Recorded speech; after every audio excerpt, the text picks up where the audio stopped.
Nah, secara prosedural ada langkah-langkah untuk menjawab persoalan tadi. Jadi untuk menjawab apakah klaim kepala dinas tadi bisa diterima atau tidak, harus diajarkan uji statistik.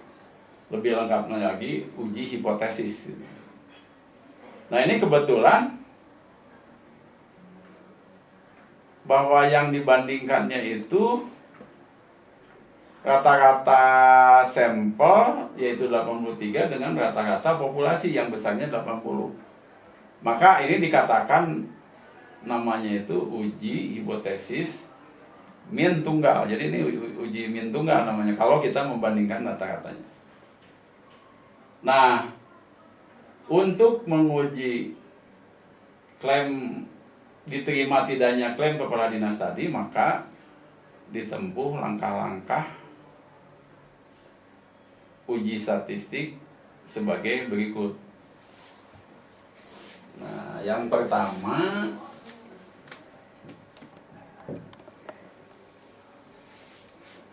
tentu rumusan masalah yang utama di dalam kasus ini, pertanyaannya kan begini, apakah,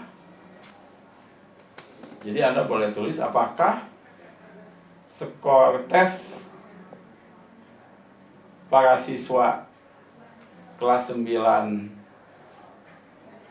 maaf saya ulang, apakah hasil skor tes IPA kelas 9 di Provinsi A lebih tinggi dari skor tes IPA secara nasional. Nah, itu sebuah rumusan masalah yang berkaitan dengan ini. Jadi sekali lagi saya ulang, apakah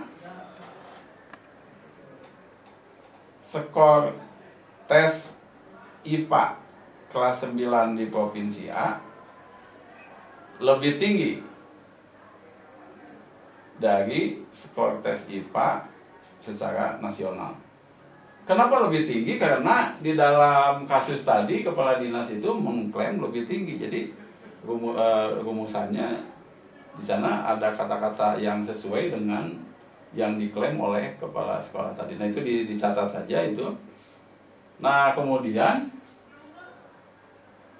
yang pertama boleh ditulis, boleh tidak. Lalu yang berikutnya, langkah berikutnya, menuliskan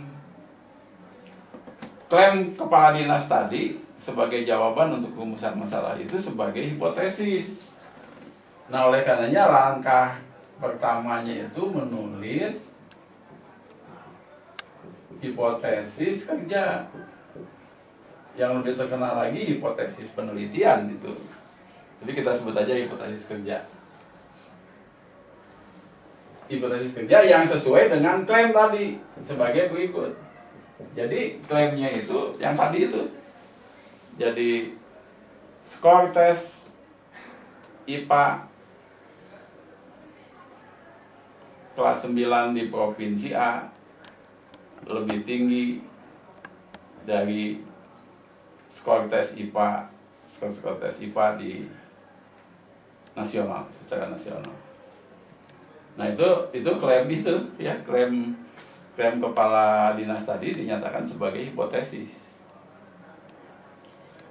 Nah, jadi kita harus sudah mulai belajar hipotesis. Jadi klaim itu di sini diumpamakan kita bisa menulis hipotesisnya. Sebab klaim tadi harus diuji. Nah, langkah kedua menyatakan secara formal,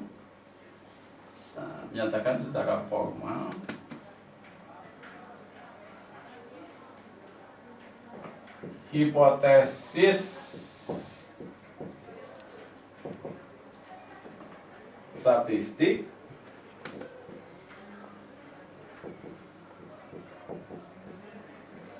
karena tadi uji statistik ya. Jadi menulis secara formal hipotesis statistik dalam kurung H0. H0 itu hipotesis statistik. Dan hipotesis kerja atau hipotesis penelitian, boleh lah ini ya. Hipotesis kerja atau hipotesis penelitian dalam kurung H1. Ada juga yang menulis HA, sama aja itu. Kalau A itu alternatif. Sebagai berikut. Nah ini mulai kita merumuskan itu. Jadi kalau di dalam beberapa tesis saya lihat kok H0 dinyatakan dengan itu, berarti tidak usah, cukup hipotesis statistik.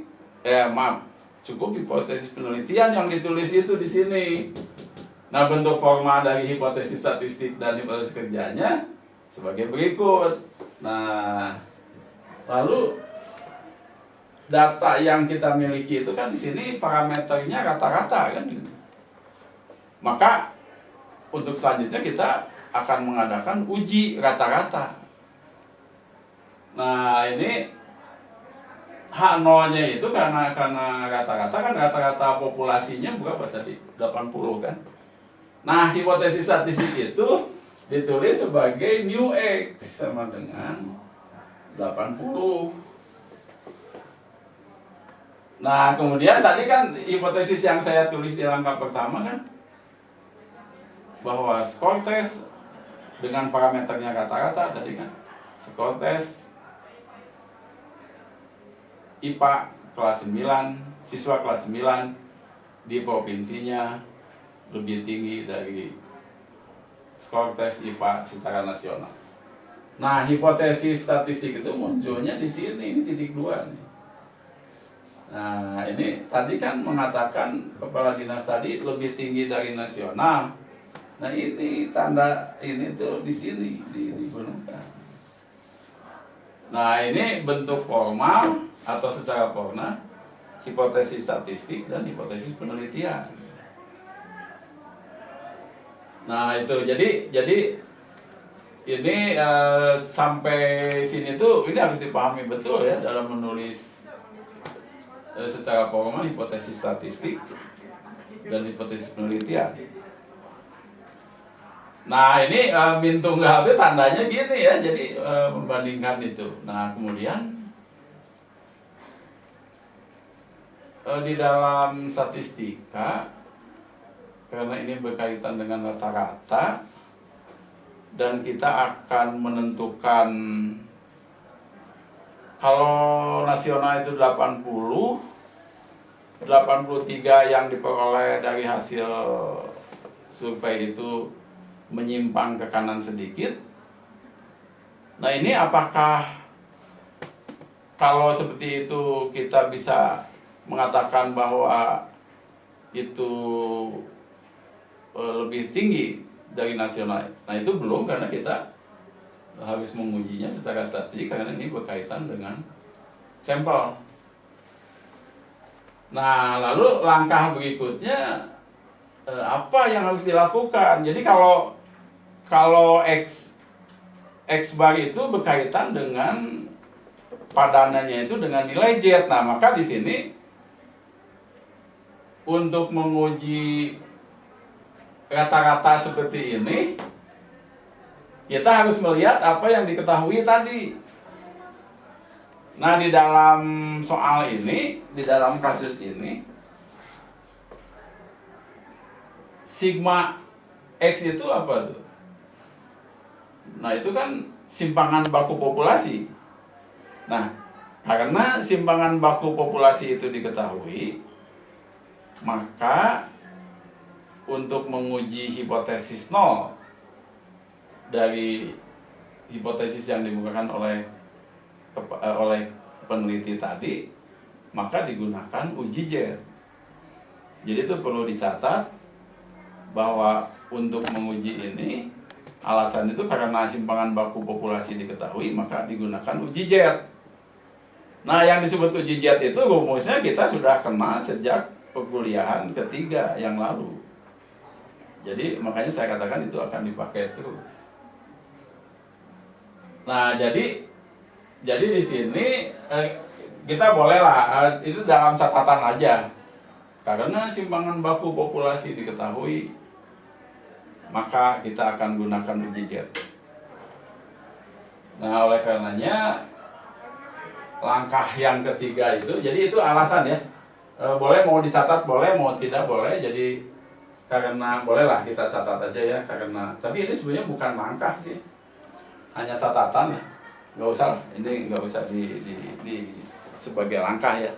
Tapi kita tahu bahwa kalau simpangan baku populasi tahu, maka uji jet. Nah, karena kita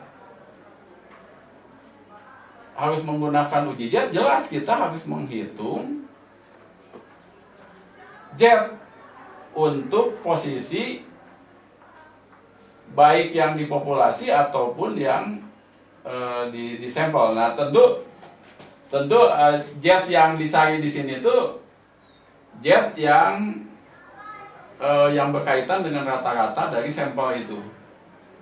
Nah, jadi sekali lagi kita gunakan uji jet untuk itu, maka langkah ketiga itu menghitung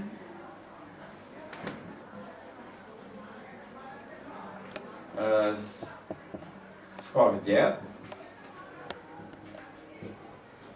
menghitung skor jet yang berkaitan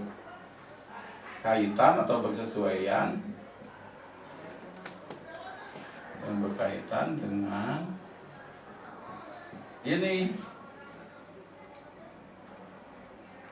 sama dengan 83. Nah, ini kan rata-rata sampel ya. Jadi menghitung skor jet yang berkaitan dengan X sama dengan X bar sama dengan 83. Dan ini dilanjutkan dengan memakai rumus. Karena kita bicaranya rata-rata, maka rumus yang dipakainya itu adalah Z sama dengan tadi seperti di statistik, basic statistik inferensial. Jadi kita mengestimasi rata-rata populasi dari rata-rata sampel. Nah, ini rumusnya itu ada perubahan. Jadi yang kalau skor mentah cuman X, mu X, simpangan baku X. Karena kita bicara rata-rata, jadi X bar dikurangi mu X bar. Itu.